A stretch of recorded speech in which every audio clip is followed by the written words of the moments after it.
There's a bunch of places online where you're going to show up as your own six-figure entrepreneur, right? And you've got to do it with your own brand and your own logo. We're going to discuss how that's done online right here today on the Six Figure Mastermind. Stay tuned.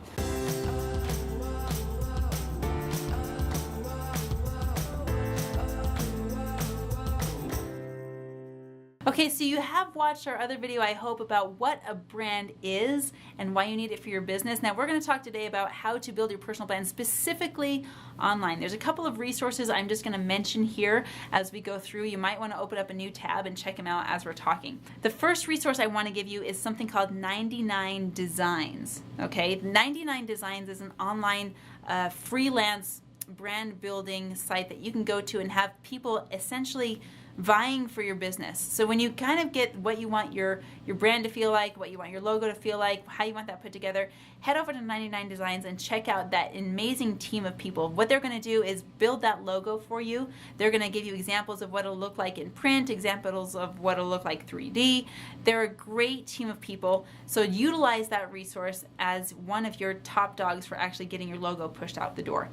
When you're designing your logo, you want to know how it's going to feel. You know, every logo has a certain feel to it. You know, consider the top logos, like let's consider the Home Depot. You know, they've got their big square logo with the letters on an angle, and it's got this certain feel to it. It feels hearty, it feels solid, and you want that as a home improvement vendor, right? That's what you want. You know, let's take their competitor, Lowe's. Lowe's has their logo that's in the shape of a peaked roof with a building, essentially a house, right? And again, they've got very bold lettering, very solid, very hardy. That's the kind of durability that they want to have in their logo because they're conveying that sort of trust. You know, let's talk about Whole Foods right now. Whole Foods, now they've got a different color. They don't have the big blocky structure. In fact, they kind of have some leaves as part of their logo and their design because it conveys this certain feel of health and longevity. That's the feel of the Whole Foods logo. When you're designing your logo, know what you want people to feel when they see it. In fact, when I was doing photography full time, I would ask people before I would even pull out my camera, I would say, now when you look at these photos, what do you want to feel when you see them? And I can guarantee you none of the time did anyone ever say, well, I want to feel like I was in a super awkward photo shoot with some lady behind the camera. No one ever said that. Go figure, right? They always wanted to say, oh, I wanted to feel the joy of being with my kids, or I wanted to feel the fun of being in Disneyland together, and I wanted to remember my time on the beach and be able to breathe in the salt air, you know? That's what I would then design when I put together their image. You need to know what you want your logo to feel like before you have any design specialists get on it, okay? When you're talking about specifically getting your logo and your personal brand online, be aware of how your logo shrinks down and how it expands. There's a couple of reasons for this. When people open up new tabs on their internet browser, there's going to be a little thumbnail, kind of pinky nail called a widget. And that widget is going to appear next to the title of the business that you're online with. So your logo is going to want to be able to shrink down and still be visible when you go online. So for example, Apple.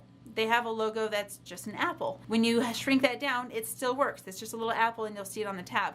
In fact, open up on your browser right now. If you're looking on your browser right now, look at all of the tabs and observe how those logos shrink down. Now the logo for Facebook is technically the whole word, right? It's all of Facebook, white letters on a blue background. But if you shrink that down, think of it as a widget or even an app. You know, if you're opening up an app, you want that app design to look good, even if it's just a tiny little square. And you also want to have your full logo design out. So consider where those are going to appear, especially when you're considering pixel dimensions for social media. You've got Facebook banners, you've got Facebook profile pixels, you've got YouTube opening pages, you've got thumbnails to consider. You want your logo to be able to fit within all of those parameters, whether it's blown up or shrunk down. When you're designing your logo, you're going to have something called a TIFF file extension. It's .tiff. You want this from all your designers. Make sure you get a copy of your logo in the TIFF file extension. There's a specific reason for this. If you get your logo in just a JPEG and there's any part of your logo that doesn't include the background, then if you just have a JPEG version of that, it's going to have the background behind your logo and it's going to be this big blocky mess. If you have a logo where you want the background pulled out, you need to have a .tiff version or file of that logo. So let's say you want to use your logo and overlay it over in the corner of your videos. You need to have a TIFF version of that. Let's say you want to make it a watermark. You definitely have to have a TIFF version of that. So whoever's designing your logo, make sure that they get you a copy of that. When you're putting your brand and you're putting your logo all online, it's got to be its own entity. Meaning, if I were my business and my business used my name, I've got to have an entity online that represents Marianne DeNovellis as a business, meaning a Facebook page, meaning a website, whatever it is. Now consider Six Figure Mastermind. That's its own entity. It's its own channel on YouTube. Now that's something that has its own space. So we can, comment. If you're commenting below and I'm responding as the Six Figure Mastermind, right? So in building your six-figure business, you need to have your brand or your logo be its own entity online. It needs to have its own domain. So if it's your name, great. You should have your name up as a website. You can buy domains from GoDaddy for like $12 a year and just have your own brand as your own website online. Whether it's your name or whether it's the name of your business, whether it's Healthy Hearts and Homes or whatever it is.com, it's got to have its own landing page because guess what? People are going to Google it. They're going to look it up. They're going to do their due diligence, and you've got to have something for them to find. So let it be its own entity online, complete with your logo, complete with your philosophy, complete with the feel of what you want to express online. So just keep that in mind. There's a lot of technical stuff that you need to know about, file extensions and pixel sizes and where those are going to show up. Yeah, you've got to know that, but you've also got to have this amazing, beautiful landing page for people to find when they look you up.